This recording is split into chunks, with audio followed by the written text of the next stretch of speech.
Sam Seder, Emma Vigeland on the Majority Report. It is a pleasure to welcome back to the program Nathan J. Robinson, Editor-in-Chief of Current Affairs, author of The Myth of American Idealism, How U.S. Foreign Policy Endangers the World, co-authored with Noam Chomsky. Nathan, welcome to the show. And let me just say, I want to congratulate you not only on the 50th issue of Current Affairs, but also on this book that you've written with Noam Chomsky. It really is fantastic because I'll just say that, I've been reading Noam Chomsky for, I don't know, probably close to 40 years now, which is, I'm old. But to have this in one enterprise, almost like a 101 class on Noam Chomsky is so important. I'm so glad that you did this. Now, this is like a book I'm going to give my daughter, and actually, Howard Zinn's People's History is one of those books, and this one I feel like is very similar in that way. Like, this is a great entry for people. That's literally what I set out to kind of emulate. Because, Zinn and Chomsky were friends. They were activists together during the Vietnam War era. And Zinn had that great kind of one-volume summation of his critique of mainstream U.S. history. And Chomsky was never that kind of writer who would sit down and put together like a popularization. I mean, as you say, you've been reading Chomsky for decades.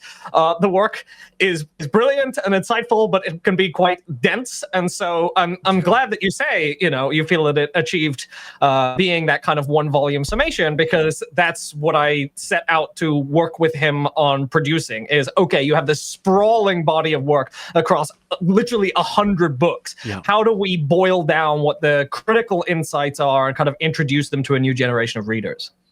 And it's also super important. And then I'm going to actually ask you a question, but I remember, and I've cited this many times on this program, interviewing Gore Vidal back in 2004 when we were doing this on radio with Janine Garofalo and I. And he, I think, had just come out with the United States of Amnesia, and I did not understand what he was talking about. Like the idea that we had and now 20 years later, having done this and watching how people have forgotten even stuff that was happening 20 years ago, which to me is in the forefront of my mind, is so important, because this really gives you a sense. And I should say it's mostly or almost entirely post-World War II. But the U.S. foreign policy through that time, this all stuff is when I'm in college, I'm learning, but it does not seem to be part of the calculation and so again, this is great. But let me ask you a question now. What is the myth of American idealism? Well, as Chomsky describes it, and again, I got to be careful here because, this book is my attempt basically to help Chomsky explain his ideas, right? I'm the co-author, but my job is mainly like an organizer of his ideas. But, what he's always said is that there is this range of public debate on U.S. foreign policy in mainstream opinion across the liberal spectrum, from the New York Times, MSNBC, on the right, to the Wall Street Journal editorial page and the National Review, what you hear among people in the Council of Foreign Relations, what have you.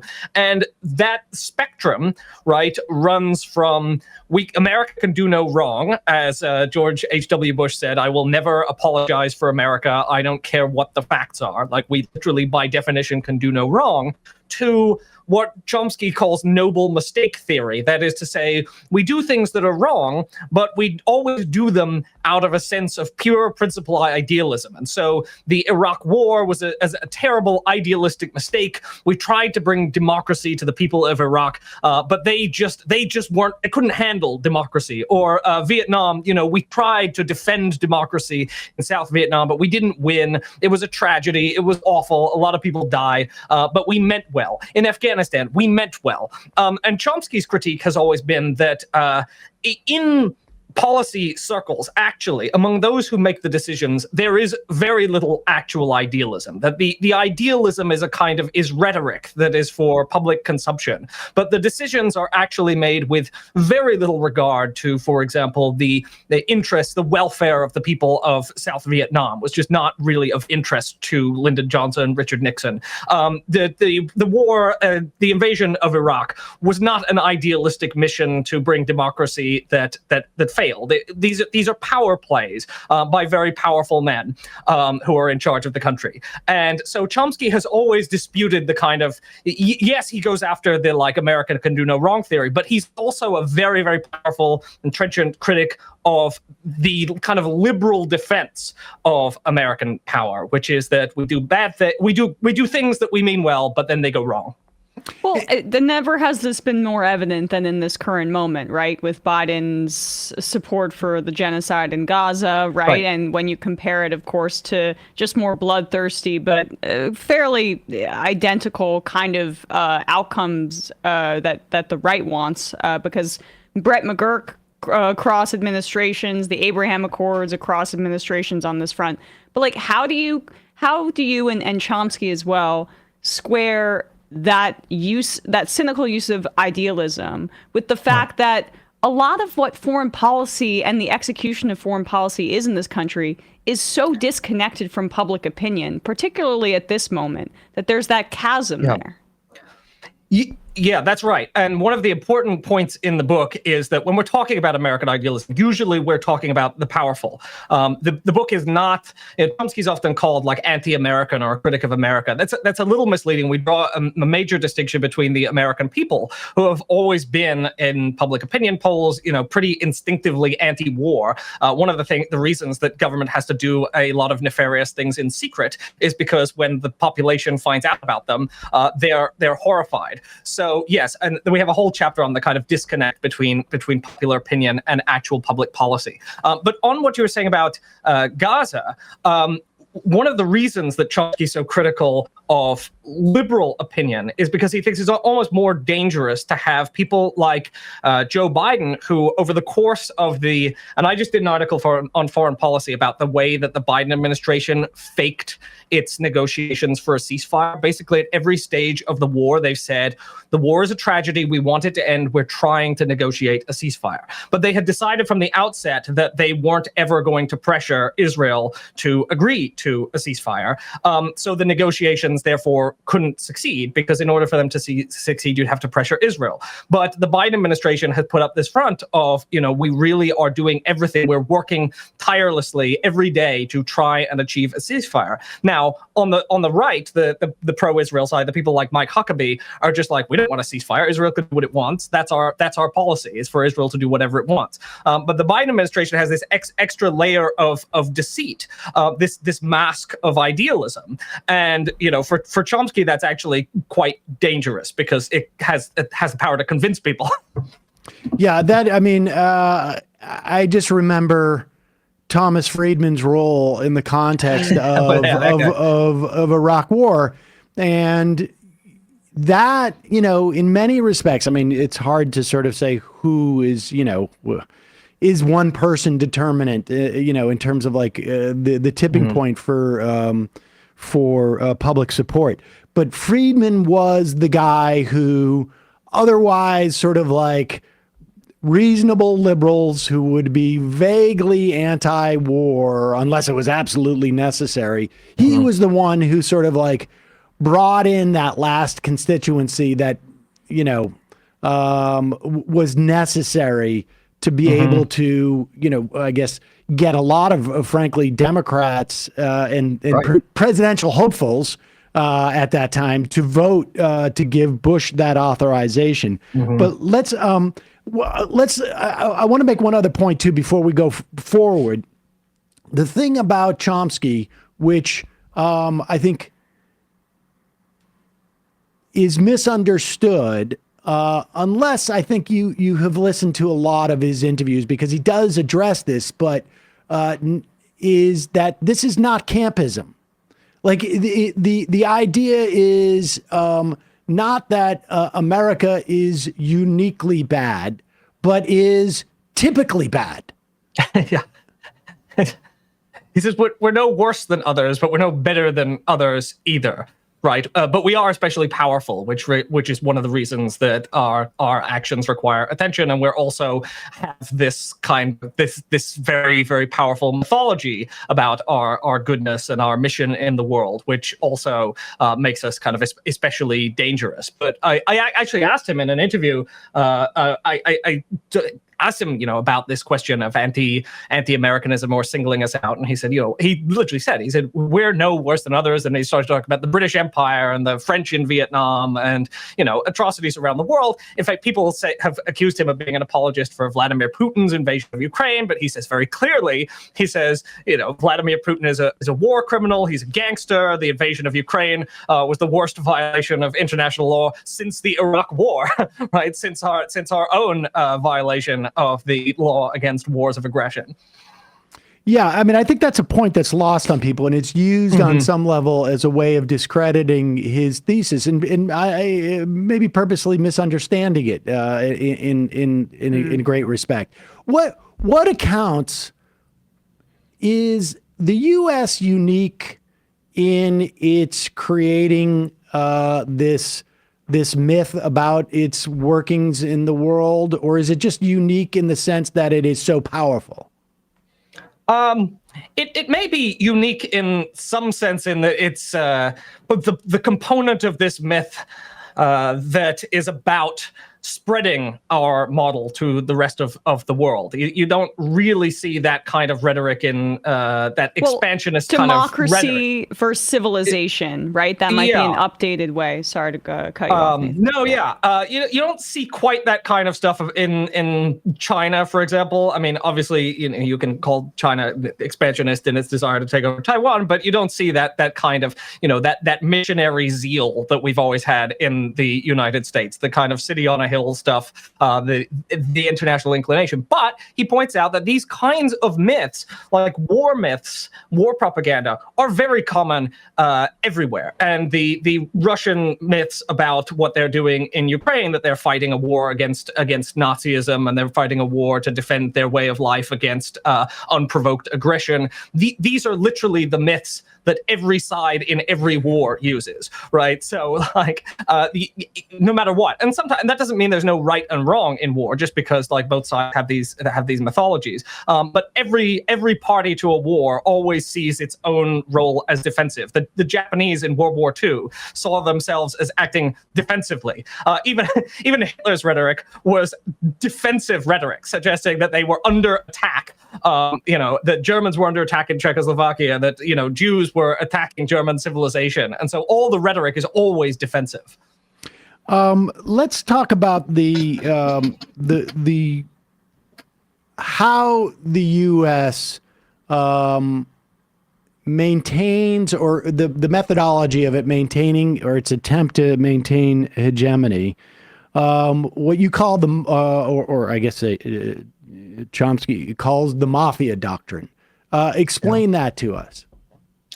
Well, the Mafia Doctrine has what Chomsky talks about is it compares the operations, the thinking of policymakers to the thinking of a kind of mafia godfather. And in case that sounds too cynical, he goes back and draws from, and we recompile in this book, a lot of rhetoric from a lot of language from internal planning documents. There's a wonderful archive that the Office of the State Department historian has, where you can go through and you can see all the memos that are used. And we quote, for example, from a 1950s memo from the Eisenhower administration, where they're talking about whether they should help Britain retain control of Kuwait. And they're talking about how it would affect American interests, entirely about how it would affect American interests. No mention at all as to whether Britain is entitled to retain control of Kuwait or the interests of the people of Kuwait. And so what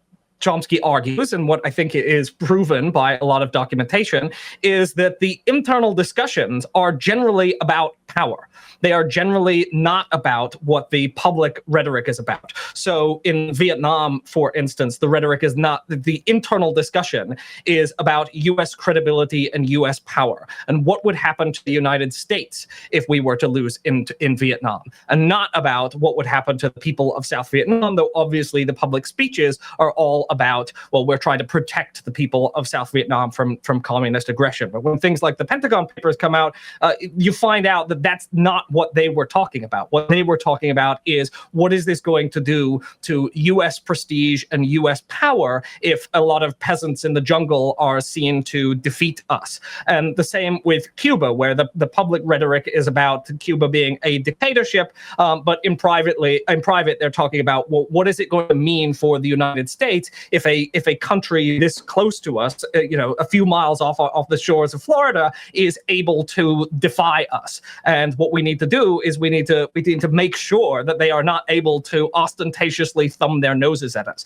And what Chomsky says is, well, essentially this is completely amoral. This is divorced from, this is the way mafia godfathers think. They think about their own interests, and they're not interested in things like human rights, which are kind of window dressing. And so, yeah, the idea is the policy making itself is generally purely self-interested.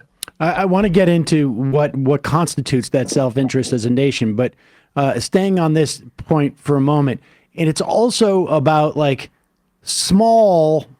it's usually small and weaker entities that in and of themselves don't create a risk, but set a precedent. I remember interviewing, as an analog, Shannon Moore is an activist up in Alaska. She was a radio host at the time, and they were having a big fight about the Pebble Mine, which is right on the opening of, I think it's Bristol Bay. And she had shown she sat down with the Pebble Mine lawyers and made a great case as to why it just wasn't worth it for them to do this. Mm. And their response was you don't understand. We don't care about this mine. It's just that if we allow the EPA to keep us from getting this mine here, it sets a precedent for every other mine around the country. And so this is not about this fight. This is about some other big fight. And it seems to me I remember Thomas Friedman being interviewed with Charlie Rose. Why did we go to Iraq? And he just said, Charlie, because we could. And that was someone, there was a terrorism bubble, and we had to pop the bubble. But the point was we don't necessarily do these things because they are strategic in a material sense, but they create a perception. Mm-hmm.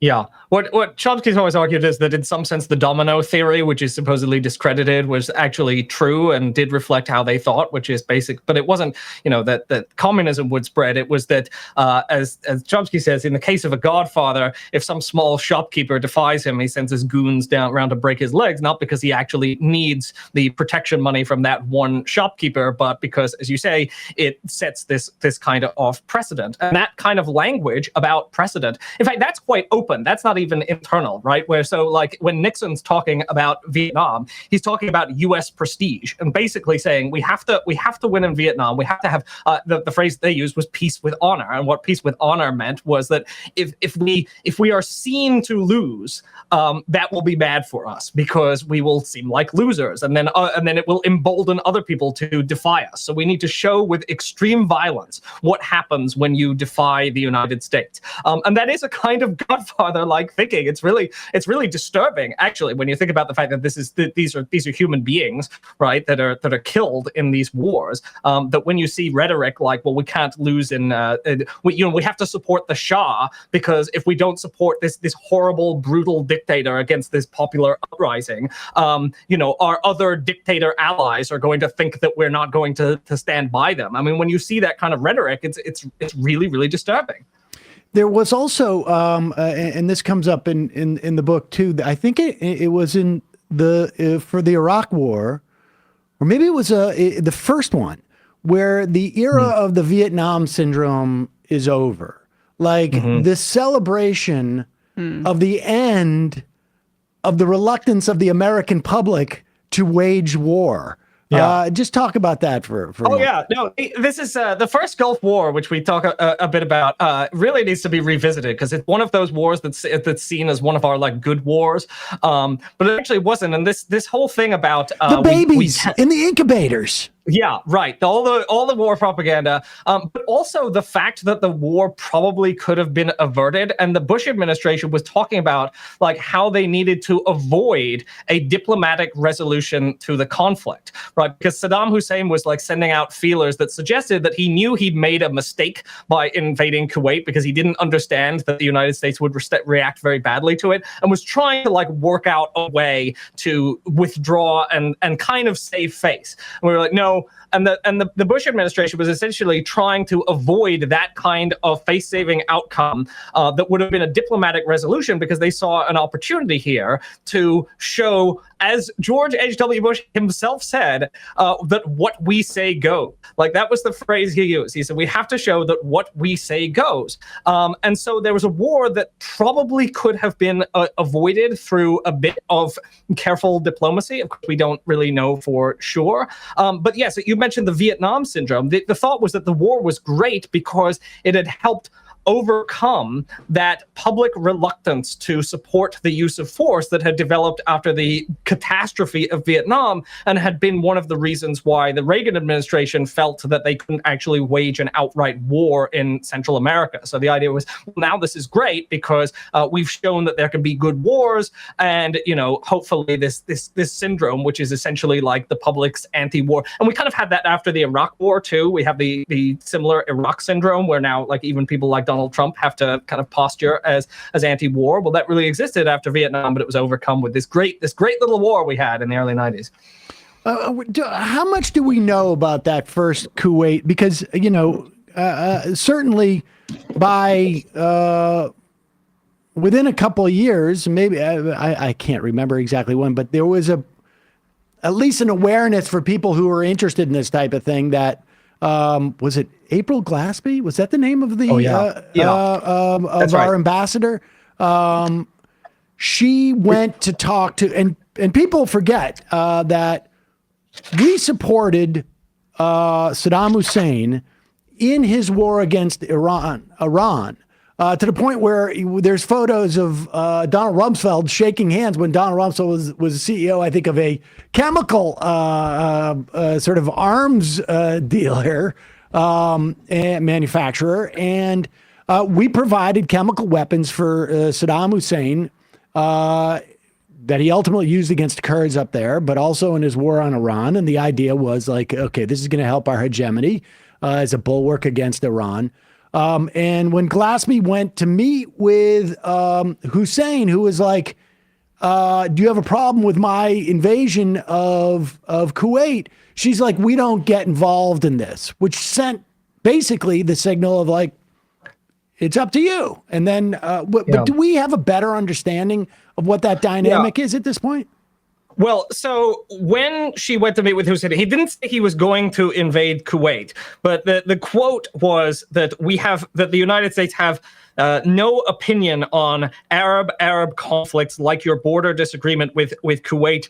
The issue is not associated with America. All that we hope is that these issues are solved quickly, which supposedly Hussein interpreted to mean that the United States would not react if he invaded Kuwait. There's even this quote that I'm not sure how good the sourcing on it is, but allegedly when he was interrogated, he said, after being captured, if you hadn't wanted me to invade, you should have just told me that you didn't want me to invade Kuwait. It's certainly true. I think we know for certain that the United States did not send a strong signal to Saddam Hussein before the invasion of Kuwait that it would object forcefully to this, and that after the invasion of Kuwait, the United States shut down possible diplomatic opportunities, which we kind of recount in the book. And as you mentioned, the record of U.S. support for Saddam Hussein, which we did up until the invasion of Kuwait, was really, really atrocious. I mean, not only did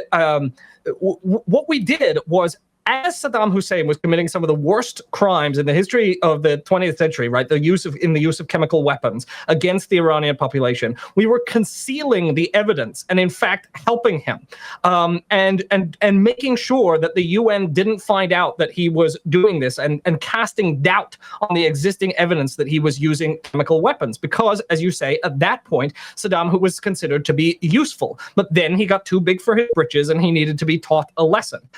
So again, where's the idealism? There's the mask of idealism. The Gulf War is couched in idealistic rhetoric. But Saddam's worst crimes were done during the era of U.S. support, and then there's no accountability for those who supported him. And in fact, the craziest fact to me is that the Bush, we're always told that they didn't find weapons of mass destruction in Iraq, but that is not strictly true.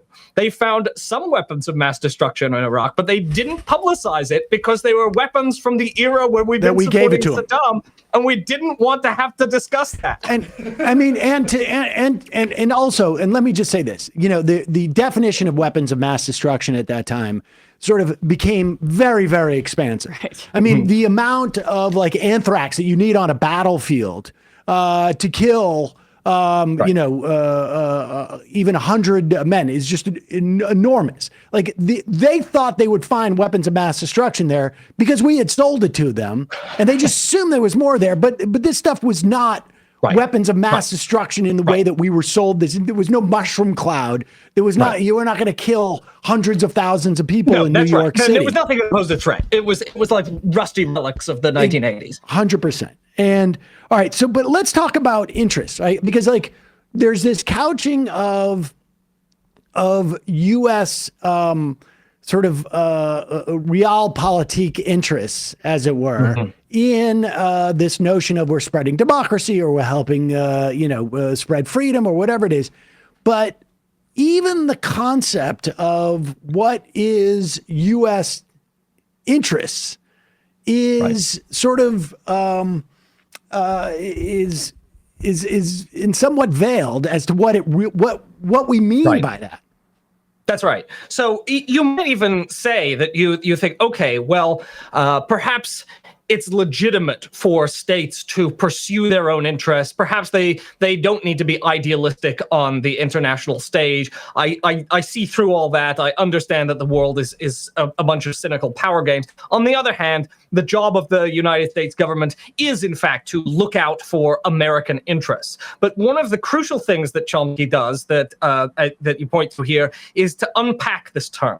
Well, what are American interests? Well, the thing is that we live in a highly unequal society. I mean, we live in a very class-divided society. And so there isn't one thing called the American interest. There are lots of interests operating within the society, and the interests of some people diverge from the interests of other people. And what's good for fossil fuel companies and what's good for weapons companies is not what's good for the population at large, right? The population at large is not served by the exacerbation of the climate catastrophe. The profits of the fossil fuel industry are, however, served by the exacerbation of climate change. So is the pursuit, if we're pursuing American interests, which of those things is the American interest? Well, what we would argue is that the interests of the society are American interests, but that this term is often used to mask what is in fact a special or particular interest of some powerful or dominant segment of society.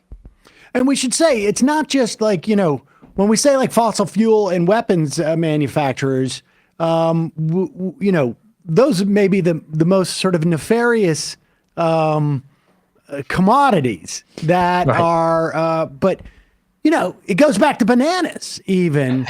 I mean, this is, the idea is that like we're protecting corporate interests, right, and making sure that other countries cannot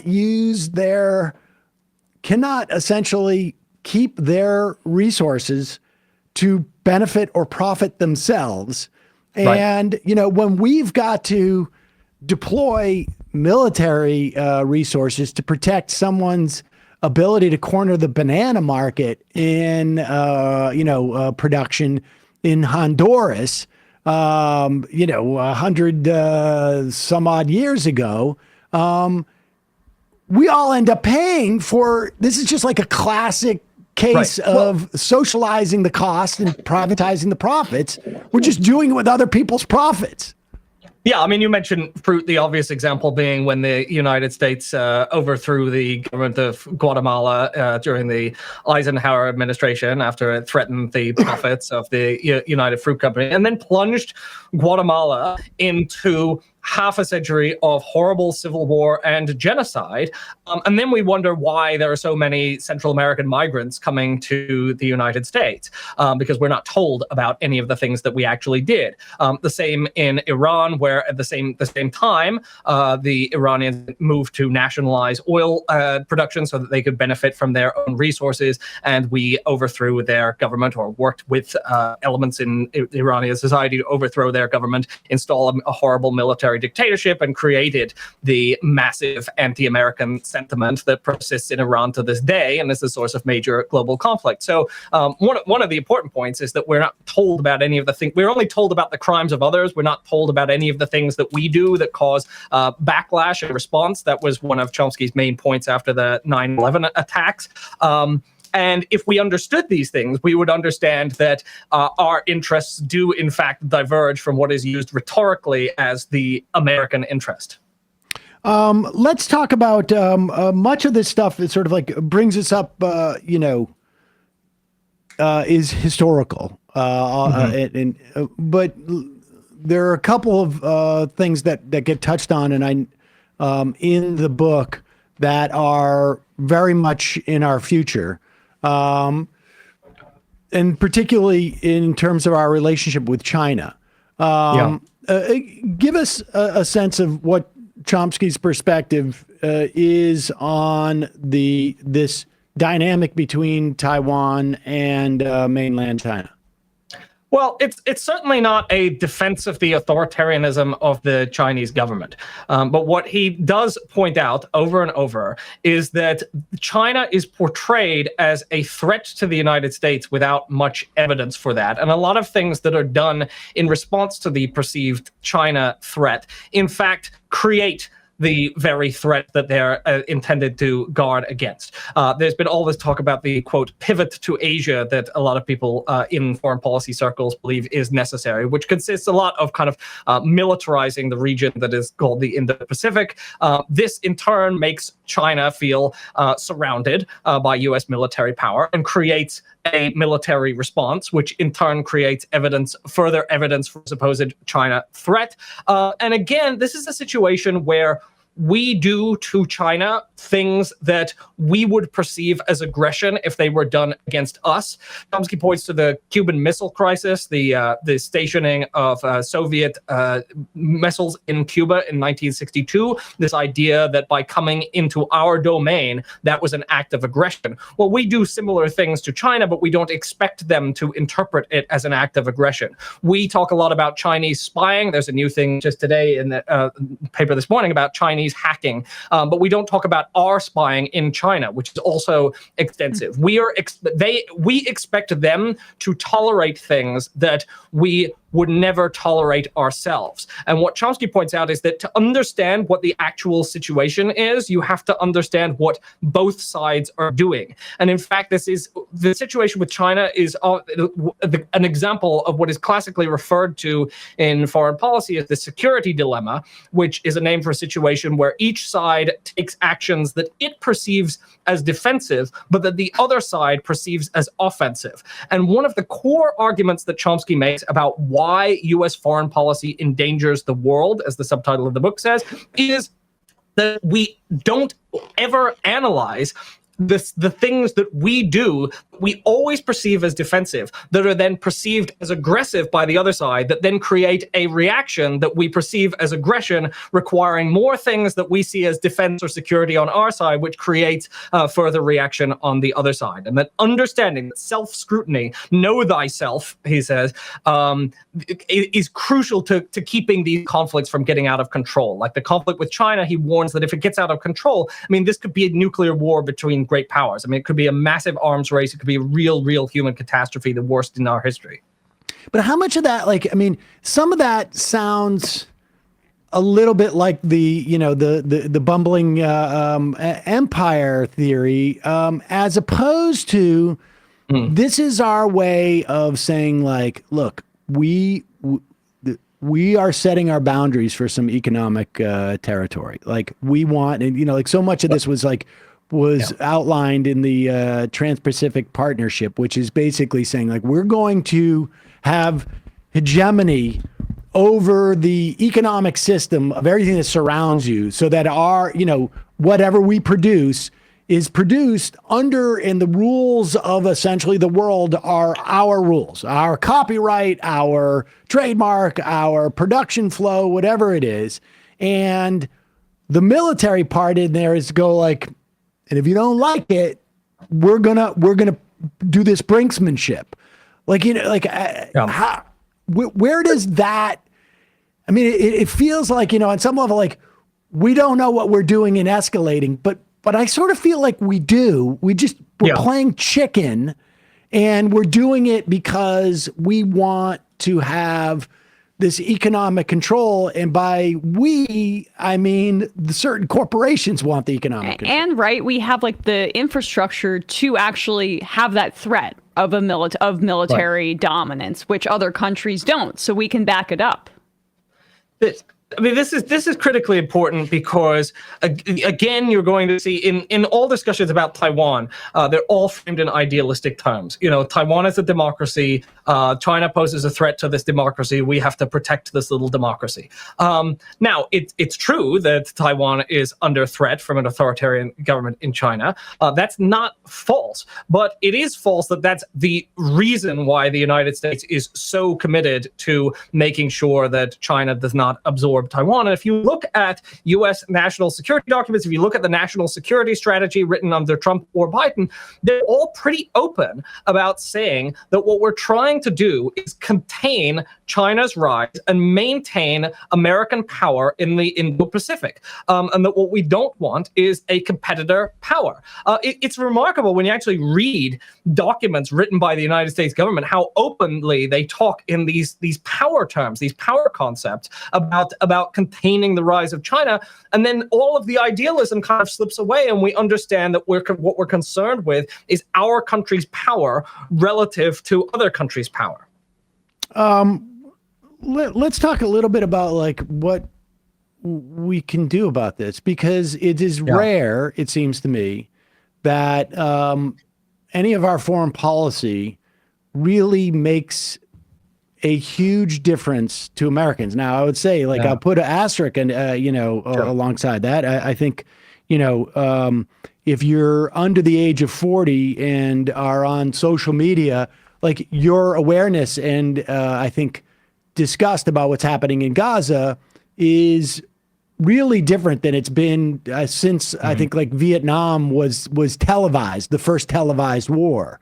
But of course, in Vietnam, there was the added sort of dynamic of a lot of U.S. Young people going to fight in this war, and I think there was an anti-war movement for the Iraq War, but it was largely ignored, and if anything, it impacted the outcome of elections. For and against, equally, in terms of like, so what is the solution, to the extent that there is one, to this? Yeah, well, the book, when people crack over the book, they'll see that it does in fact end on a kind of optimistic note, which I made sure of, because Chomsky doesn't always end on an optimistic note, but he does say here and there optimistic things about social movements and what they can accomplish and what they have accomplished, in fact, in his own lifetime. He was really impressed by the rising anti-war movement around Vietnam, because for the first few years there was no anti-war movement, and then anti-war sentiment developed, and it did constrain the actions of the United States government. I mean, not sufficiently, and the war dragged on, and you could say that there's arguments over the extent to which the anti-war movement actually made a difference. But one thing that he argues is clear that one of the respect to which it did make a difference was the Vietnam syndrome, which we have discussed, which is to say that after the Vietnam War, even if it didn't stop the Vietnam War, it created that public reluctance to support the use of force that then forced the United States government to rely more on small-scale and covert activities in Central America, for example. And in fact, in Central America, when Iran-Contra happened, it was Democrats who were kind of formed by the experience of the Vietnam War, who were leading the opposition to Reagan, fairly mainstream Democrats. There was a healthy anti-war sentiment in the country that constrained the Reagan administration's ability to act. And I would argue that even though the Iraq War movement didn't stop the Iraq War, the fact that there was a huge movement and then that movement was completely vindicated by what actually happened in the war, really established a baseline anti-war consensus in the United States that is enduring to this day. It certainly helped Trump, I think, on some level. Yeah. I mean, sadly enough. Trump has to posture as anti-war, right? Trump understands that the public is anti-war. He promises, if you look at his speeches, he's constantly promising peace. He's saying, well, the Democrats are going to drag us into World War III. I'm going to prevent World War III. He's lamenting what happened in Gaza, saying never would have happened on his watch. I'm going to keep you out of war is basically like Trump's message. And in fact, it even got like a number of Muslim voters to support Trump. The Iraq War movement had a really positive long-term effect on public opinion in American politics. Like, yeah, it's true that Biden just announced another $8 billion in weapons aid to Israel, but I would also argue that the anti-war sentiment in the United States is part of why the Democrats just lost an election, and that it's hard. It's very, very hard for the public to constrain the use of American power when the leaders of both parties are going to pursue similar policies, right? I don't think we're going to see that much difference between Trump and Biden and what they're doing in Gaza. So what the public can do is quite limited. But at the same time, what alternative is there but to scrutinize, to expose the myths, to expose what is actually happening, and do what you can to try and keep atrocities from continuing indefinitely. All right. Lastly, let me ask you this. I mean, over the course, obviously, you're working on a book that is more focused on foreign policy and sort of the way that the U.S. Public is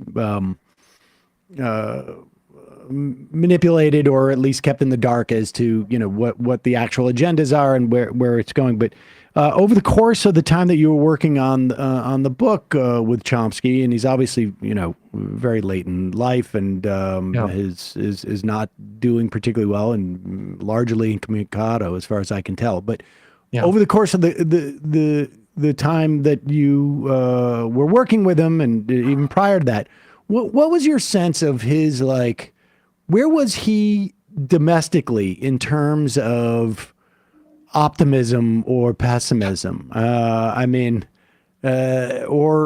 was it? I mean, there's a quality of Chomsky where it's almost like he doesn't have optimism or pessimism. It's more like this is the way it is, and this is what needs to be done. Yeah. I think that's an accurate characterization. I mean, he says, and we have at the end of the book, essentially there's one alternative is say, let's give up, which guarantees, he says, that the worst will happen. And the other is to say, we want things to be better, so we're going to try to make them better. He quotes the old phrase, pessimism of the intellect, optimism of the will. I think it's fair to say that before, he had a major stroke in 2023 that left him, and he hasn't been doing interviews since then. But in the lead up to that, he was not feeling particularly hopeful about the state of the world. He'd been very inspired by the Bernie Sanders movement, and then, very depressed by the rise of Donald Trump, who he consistently called the worst criminal in human history. And he included Hitler in that because he literally thinks Trump is worse than Hitler because of because of the long-term effects of the climate catastrophe. So not feeling particularly good, but never lost that sense that there is essential. I mean, a man who is at 95 doing constant interviews and writing, trying desperately to change the world, is not someone who has lost all hope that things can be different, right? Up until the point where he could no longer do the work he was doing, he has been an activist from the moment that the Vietnam War started to the present day. Yeah, I don't know if it's like Buber or somebody who says like, you got a choice to believe in God or not. It's just it's easier to believe in it. You don't really have much other choice on some level. I'm not sure I subscribe to that, but that is, we got really basically two choices. One is give up, or one is to not give up. Again, congratulations on this book. It really. Oh, there we go. There it is. Oh, there we go. What do they call that? Mirror Twinning? image. It's not Nathan J. 2010. Robinson, editor-in-chief of Current Affairs. The book is Myth of American Idealism: How U.S. Foreign Policy Endangers the World. Also, congrats again on Current Affairs' 50th 50 print issues. Print magazine making it to 50 still in 2024. Still kicking around. 2025. Oh gosh, yeah. I made the same mistake today.